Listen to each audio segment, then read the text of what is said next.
All right, we are recording. Okay, so the question, I'm going to share my screen real quick. In the beginning here, I want to address two questions. Oh man, I think everybody just saw my smashed car there too. Anybody, so in this case, anybody was wondering, there we go, there it is. Ooh, Sorry, don't mean to. Wasn't just saw a bunch of smashed cars. There we go. There's my car. ouch. Yeah, my son was driving it. He Is got he all right? hit by an 18-wheeler and threw him into a wall. Yeah, he Ooh, walked away. He walked away, but we just got the pictures, and I was looking at him, kind of. yeah. Sorry about that. We'll get. I promise no other silly things will pop up. So in week 2, Kelly, you already brought up that it talked about in the discussion, and I need to find out because last year's when we use this as a teaming discussion, a team discussion. But when we look in the directions this year, we notice that it is set up for as an individual response is what it's set up for week 2. Uh, so I am going to get a little further uh, help on this, further explanation to see which way they want us to take it, and I'll have that by hopefully this afternoon, tomorrow morning. So, and we'll know. So I may, if Dr. Esther wants it to be a team one, I'll adjust the instructions here a little bit. But I believe it's going to be an individual one. So if you want to, anybody wants to start crafting their response, feel free to go ahead. And then even if it is a team one and we find out tomorrow, you can just give your uh, perception of the responses for that. So let's look at, I've been real happy with, I'm going to jump in on the discussions today as well, but we've had some really good overall responses in the first week's discussion with some great examples and samples of what we've all kind of had to go through. And one thing when we're talking about human performance, a lot of times it might come across almost as anti-training when it shouldn't, because it's not about training good, training bad, whatever. It's about the best solution. So if we start talking about this thing being bad or this thing being good, then we're limiting the possibilities of the solutions we come up with. So we really want to stay away from that binary good, bad, right, wrong kind of thing, because in any different situation, there could be uh, multiple ways to approach a situation. So we just have to figure out what the best possible solution is. And if we start automatically ruling things out like training or anything else, then we're limiting our success. So we will be talking about when training is the right uh, choice, or is it one of the best choices, and when it simply is not. But we always want it in the conversation because we've all, I think we've all had that moment. Well, if you've worked in the corporate world, you've had that moment where something goes wrong and they say, okay, well, do everybody has to take this training, go, and that's why training sometimes gets that okay, let's not look at training first. So we kind of have to just take a look at everything that we can do from a human performance perspective. So with that said, now I'm going to open it up to you, Kelly. So what are you getting from this first week? I'm having a little trouble with it from my end as far as using my business as an example because I'm pretty much a one-woman shop right now. And it seems a lot of these are directed toward organizations with a number of employees. Is that a correct assumption? Okay, now let me tell you exactly what you can do with that, since because it's important that the learning you can apply it to whatever you're doing. So if you're the one-stop, one-person shop, then utilize that. So adjust the discussion question in your own uh, mind that it pertains directly to you. So can we pick on this first one, or when we're talking about coworkers, organization performance? So just leave out coworkers and pick a situation you had. So please feel free to always do that. Anybody else that's listening, if they have certain situations that may not be an exact fit for the discussion, but it's something that would be helpful for them, please use that as the example and just adjust a little bit. I will never take off points or something like that. That just won't happen, because it needs to be meaningful and needs to be applicable. So in order for it to be applicable, you have to care about it. Can I use my clients as part of this equation or Absolutely. not? Just don't Okay. use their, give them pseudonyms. Sure. Okay. Is that the right word? Yep. Give them fake names. There we go. Okay. All right. Fair enough. Okay. So discussion one, we talked about an experience, regardless of your own level of skill or anything, where something was unsatisfactory. And a lot of times what I've noticed whenever I've done anything or been a part of something that simply didn't work, or was unsatisfactory, it's because I really didn't take the time to understand everything enough. That was my kind of thought process looking back at it. Sure, there was those times where we just lost the contract or whatever. We gave it our best effort. We had the best solution, but we didn't win. But the majority of times when things go wrong, it was on me for simply not listening and understanding the situation enough. And there's plenty of examples for that I've goofed in time. And one was, I was a technician and a trainer, and I was on a team with an engineer, mechanic, and planner, and a couple other folks where we were coming up. We were working C-130s. So, and the C-130s were flying kind of like this, kind of like, instead of flying straight, they were kind of flying like this. They were going straight, but it was kind of like a car when your wheels are out of alignment and you don't drive straight down the road. So the Air Force said, hey, you're going to compete with, I think it was Raytheon or somebody at that time, and we need a solution for this problem. How are we going to get these things flying straight again? So we came up with a fantastic solution. It was high tech and it was cool. It's the bottom line. And because it was high tech and it was cool, it had follow-on stuff that we could do as well. So we were setting up stuff that we could have years worth of work if the Air Force wanted it, because we could plug and play, and we put all this into it. It was fantastic. Did it have a little bit of cost? Yeah, absolutely. It was expensive, but it was cool. It was the solution. Well, our competitor, in a nutshell, and of course, because they're a competitor, I'm going to talk about them. They basically put a string and a washer and attached it to the cockpit so you could see which way it was not flying right, because the washer would stay centered, right? And when the airplane would go. So it was obviously more than that, but I have to exaggerate because that's kind of my job. So we lost that. Why did we lose it? Because I didn't pay attention to what the Air Force put in the contract. Technically acceptable lowest cost.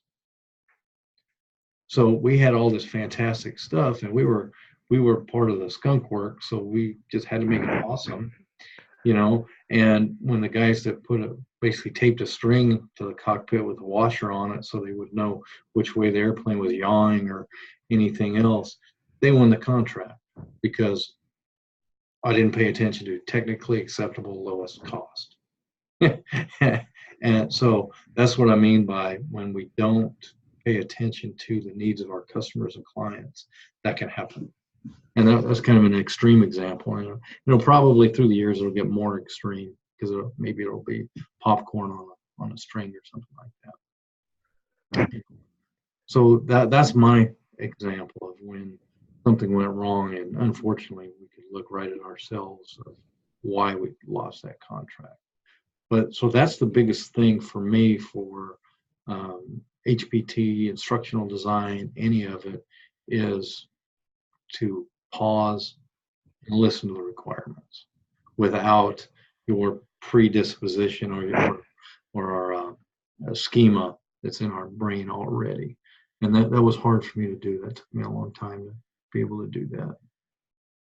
And the way that I was personally able to do that was I would just make a list of the requirements. I would write out the list of requirements and then try not to judge what those requirements were. Just lay them out, without, because I always wanted everything to be cool, high tech, and be the most awesome thing that anyone has ever seen.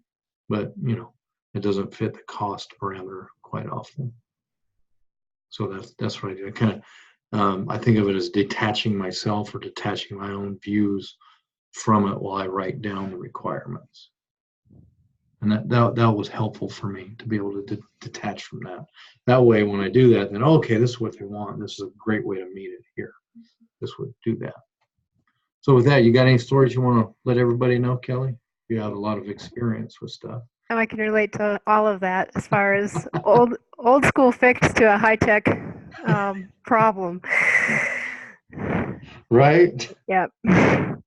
No, that's part of after doing what I've been doing for so long, the whole preconceived notions are sometimes hard to let go of. So that's a good point. Oh my goodness. Yes, they are, aren't they? Yeah. And the thing of it is, what I found about myself, I don't know about anybody else, but if you're like me, sometimes you don't see those preconceived notions, Right. until they kind of hit you in the back of the head by a contract loss or something else. Yeah, yeah, it's amazing. And so from my perspective, that's one of the biggest pieces of HPT. Stop, figure out what the requirements actually are, and then figure out what you're going to do from there. Figure out the best way, whether it's training, job aids, whatever it might be. Yep. And actually, when I started doing that, the work became a lot more fun too, because I never knew what was going to come up. It was kind of like Forrest Gump and the box of chocolates. You never know what you're going to never know what you're going to get. All right. So let's see. Should we look at an assignment? Please. Okay. Hopefully everyone's done their statement of program commitment. I haven't looked yet. The performance analysis. I love these. Have you had a chance to look at this yet, Kelly? I've just skimmed it over. Okay, what's your initial thought about this? I'm confused. Oh, well, that's good. Hopefully, I'll unconfuse us as, but I always hold the opportunity to make it more confusing. So let's open up the rubric. I'm going to open up the documents first, so I can kind of point to them, so you know that I'm not just saying stuff. Okay, what I like about this class is we're tying it in with the week 1 discussion. So the issue that you had. So because you're talking about something you've done and you've been the one-stop shop, one person, one-stop shop, you may have to make a little inference or adjust a little bit, and that's okay. Don't even give that a second thought. Make it something that you can do. Okay. You're going to go back to that, and you're going to come up with your plan to, excuse me, look at the issue, address it, use the knowledge and tools that you've gotten from the reading, and then apply it. What does that mean? Well, we're going to fix the problem. That's what that means, bottom line. And I'm going to post this week some samples as well that I thought were really well done. Sorry. That I thought were really well done. I haven't had anybody yet who didn't use their own example, but if you do want to use a canned example, we can either talk it through, or you can choose one of these and you can move forward with it. In the assignment, what is the performance system? Think of this like you're just writing your introduction. You're just letting us know what is in place. So the organization, what is it? So how would you define your organization, Kelly? My flight school. Yeah. And the problem that I kind of addressed, but because there are so many inefficiencies in this business, but it had to do with lack of preparation, especially around the check ride situation for my students. Okay. And part of the issue is the new document that the FAA has come out with that's supposed to help prepare and standardize the check ride process. And all it's really done is add mass confusion to that. Oh, so it hasn't helped. No, not So in my you, opinion. so you're saying something the FCC came up with did not help. Okay, okay. Imagine that.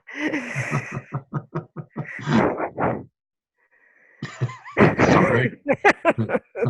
So you're just going to describe your organization. Okay, what would say owner operator flight school was given, and I'm just kind of coming up with a word. So you know the proper ones to put in there. Owner operator of individual flight school was given documentation for was it the pre-check flight or for check flight? For the check flight.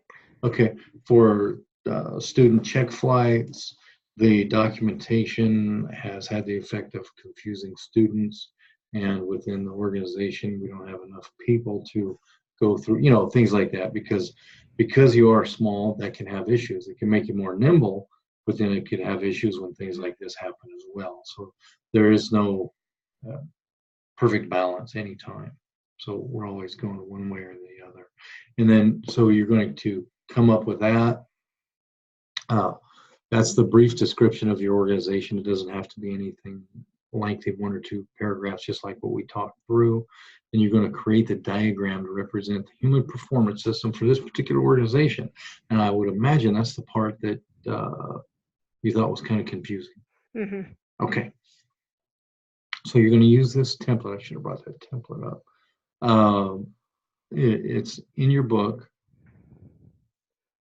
With yours, it's going to be a little bit different. So I'm going to talk about yours and what others may have as well, because you're going to kind of be at the top, but you're also going to include your clients, the FCC, and whatever systems are used to get your material. So is it just an email? Do they force you to go to some website or whatever they do? So you're going to have that included as well, because you're just going to kind of label the steps that you're going to walk through in order to, if you use that example, in order to get that check flight documentation, and then how it affects your clients, how it affects you. So you're just going to kind of diagram that out according to the Stolovich and Keeps diagram that they have. You may have to adjust a little bit, but just think of the main players: you, clients, FCC, and whatever system's in place for you to get that information. Okay. I don't know what that is. I would imagine that you are pretty much an expert in all that, since that's what you do. So it sounds complicated to me, but it's probably your daily business. Yeah, it's just something that can be downloaded off the off the FAA website. So Okay. So that is all of that is. You just plug those parts into that diagram that they have, and it should be easy. And that's going to look different for everybody that's doing their own. So if you're in a larger organization, you're going to fill out all the people that touch this process. So a larger organization will have a few more layers, if you will. Does that make sense, or did I muddy the water? I think if we just use the diagram and then just plug in our own opportunities, pressures, events, and resources, such as that for the external, Yes. Okay. And remember your pressures, those are people, systems, environmental things, whatever it may be. Okay. So, I would imagine one of your pressures is keeping the airplanes maintained. I don't imagine that is a small part of your business. No, that is definitely not. Yeah. Okay. So that's what that pressure is there. So it's really easy to look past those environmental pressures especially within larger organizations. It's easy to look past, organizational culture, things like that. So are you in an organization that is kind of status quo? Are you in an organization that is always innovating? You have to look either way. An innovative organization, a status quo organization, whatever it may be, that applies certain pressures. And those pressures by being involved in the organization. You know what they are. I can't tell you what they are because I'm not in that organization. So I don't know, but I do know that there are pressures there. Like one of the pressures that we were in when I used the example of how I blew it by not listening, not actually reading the contract, I guess. Well, I read it, but didn't absorb it. What was the pressure to always innovate? If you weren't innovating, you were dying. Is kind of the way we looked at it.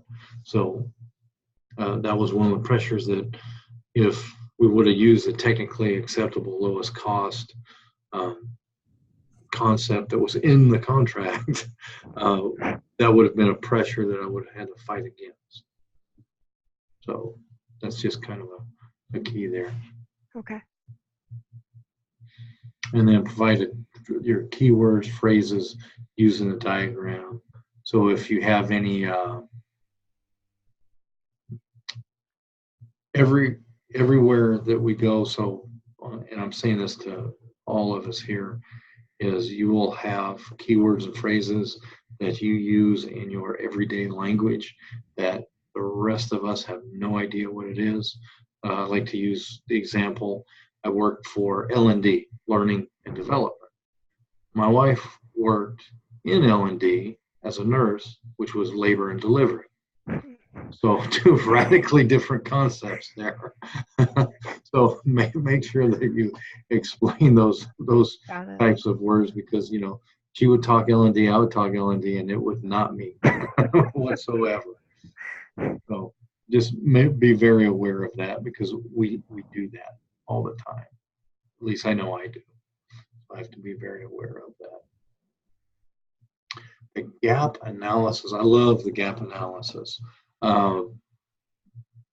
Before I just continue to ramble on to you, what are your thoughts about the gap analysis and all that? Was this fairly clearly explained, or? That part I understand. Okay. Then I'm just going to give a real quick and then give your input to as far as this actual state, desired state, and then the performance gap is a description. These are always narrative descriptions. And when you have a probable root cause, I never come up without that S at the end. It's always root causes, because there are multiple things that you can do in multiple areas of the issue that can alleviate the issue. That's why I say never just take anything off the table. Figure out which root cause you're going to fix the problem is kind of the way I look at it. And if you've never done cause mapping, so let's say there was an issue, you start with the issue, then you work backwards, and root causes will show themselves up. I'll put a good video up showing how to do that. It's one where they do the root cause map for the Titanic, just to make it kind of interesting, because it is a very boring subject, but it gives you a lot of different opportunities to fix any situation. I absolutely love cause mapping. I map everything anyway. I map curriculum and everything else, just because that's kind of the way that I see things working the best. Do you have any input about the performance gaps, identifying your drivers? No, that I don't yet. Okay. And then continuing your investigation. How much further investigate? You can use this table right here. And when we're doing these, I know this is going to sound weird, but don't worry about this being in full APA formatting or anything else. when you're writing within our boxes. Okay, because this is meant to be useful. So what you're striving for is clarity, which to me, that's kind of the difference between business writing and academic writing. In business writing, you put the most important thing right up front first. There it is, staring at you at the face. And then if anybody wants to read more about it, then you can have any supporting stuff underneath it. In academic writing, we flip it, we put all the supporting stuff, and then somewhere at the end, we put what's important.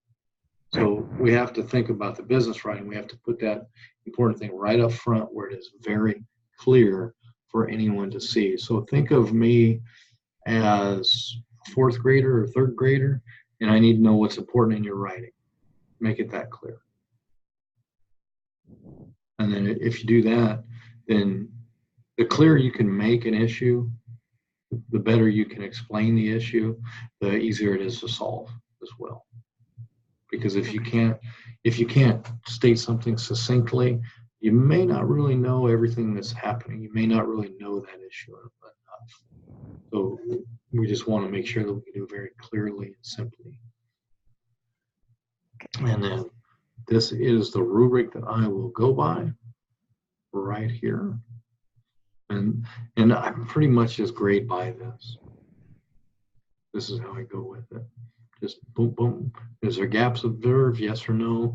Plausible root causes? No, it had nothing to do with Cold Stone ice cream, so it's a 4. No. Something like that. Now everyone knows where I'm going after this. So I just follow the rubric point by point. If it's clear to me when I'm reading, it's full points. Because clarity is the key. Got it. Because we can't fix anything if we're not incredibly clear.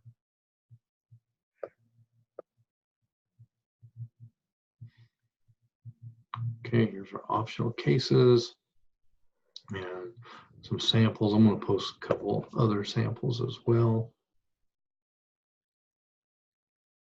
So, and remember, these samples, the directions may have been a little bit different when they were writing theirs, things like that. So you want to just kind of use it as something to look at, see how they approached the overall situation. Kelly did this one. There's the diagram. Notice that's pretty much the same from the book. Performance cap driver. Kelly enjoys purple. No, that one Kelly wrote this. Was it Kelly who wrote this? Oh yeah, it was Kelly. Yeah. Okay. I confused myself. So purple, and I always give everyone an option. And the option is, this is very well done. It would obviously receive a high mark of some type. But notice the formatting. You got your heading, you got your paragraph, heading, paragraph, which is fine, all good stuff. And then there's the performance analysis diagram, which was done. Use nice purple colors and heading and paragraph. If you would like to, this is fine to do it this way, but I would like to throw out to a challenge to anyone who would accept it to make it more of a business document. What do I mean by business document? Make it something that grabs the reader. So instead of your typical page here, feel free to make it something interesting, a nice graphic with, performance analysis of FCC craziness that they make me do, something like that, something to that effect. So feel free to make it something that grabs the reader's attention. Okay. And move on from there. I'm going to make another promise here. If you do build something and you try something and it simply doesn't work, because that's an option. I exercise that option more times than I care to admit. But I'm never going to deduct points for style. Okay, if you try something different, that's great. I'm actually probably going to be a little bit more lenient. Then if you didn't try something. So, but I will be creating the content piece here. So feel free to figure out different ways to have this material presented as well. Up to you. There's a lot of creative folks out there, so I'm always amazed by what gets turned in. I haven't had a bad one yet. It's all been really nice. Any questions about the assignment? Did that help, or just make it a little blurry? That does help. Okay. And then the gap analysis worksheet is pretty straightforward. So that is this week in a nutshell. So week one, let's make sure there's not.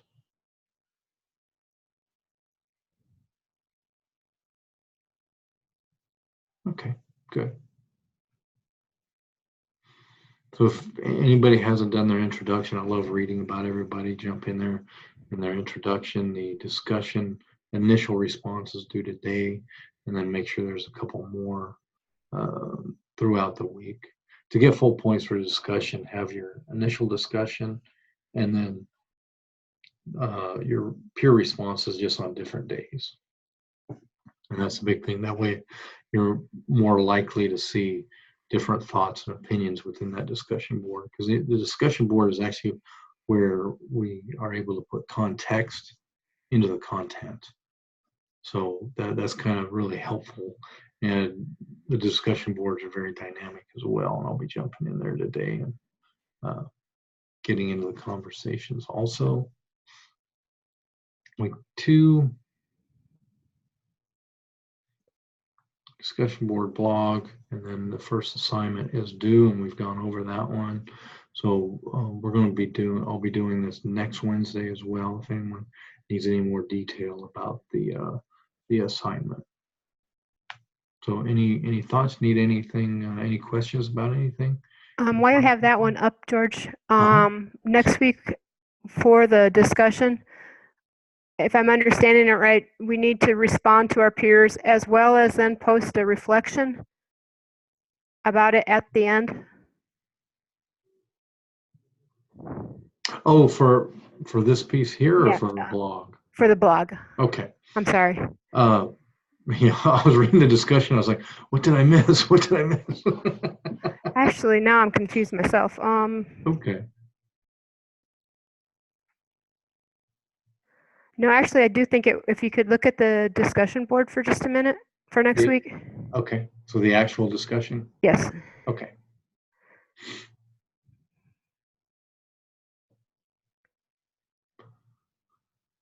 Discussion 2. There it is.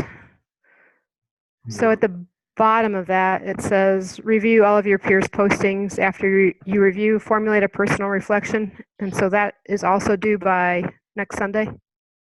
Yes. Okay. And these reflections, a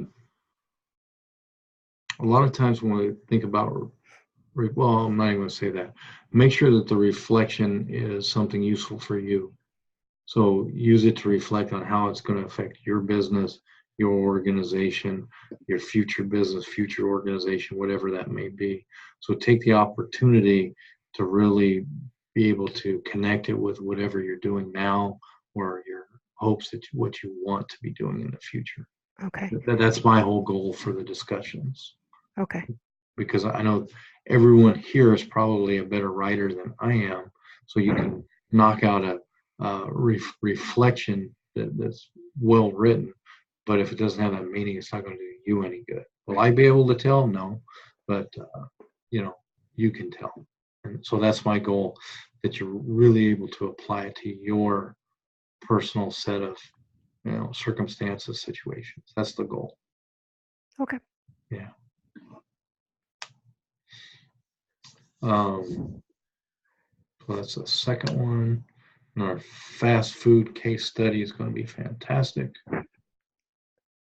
And now the fourth discussion 4, the fourth week, that is hidden simply because it builds off of this one. Gotcha. So they made the nice interactive program for us there as opposed to before we had to read this case study.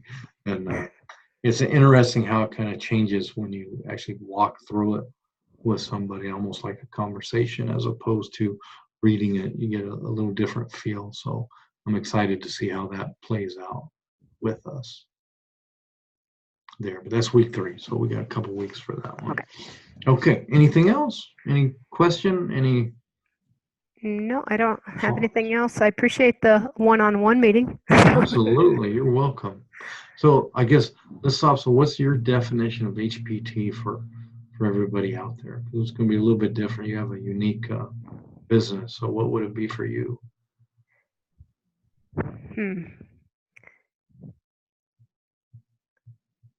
Trying to analyze why people are having trouble learning how to fly the airplane.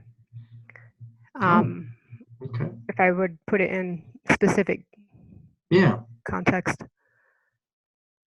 Okay, well, that's good. Well, I hope that as we go through these 6 weeks, that the different assignments we go through can help shed some light on that, make some things simpler. Because I know, now, didn't we go through this, one of the, what was it, 599 or 6,000 classes together, and you made checklists and all that stuff, right? How did they work? Yep. That worked out really well. Thanks for your input on that. Really good work with those. I remember that. Yeah. Okay. And what you were doing was HPT, really. You know. True. Building, job aid. Yeah, it was a job aid. What it was. You did a fantastic job with it too. Well, that's good. Well, I hope they worked. Made it a little simpler. If not, don't tell anybody. Pictures are always good, George. It's good. All right. Okay, Kelly. Well, anything else? No, that's it. Thanks again. Okay. Have a great week. We'll see you online. You too. Bye-bye.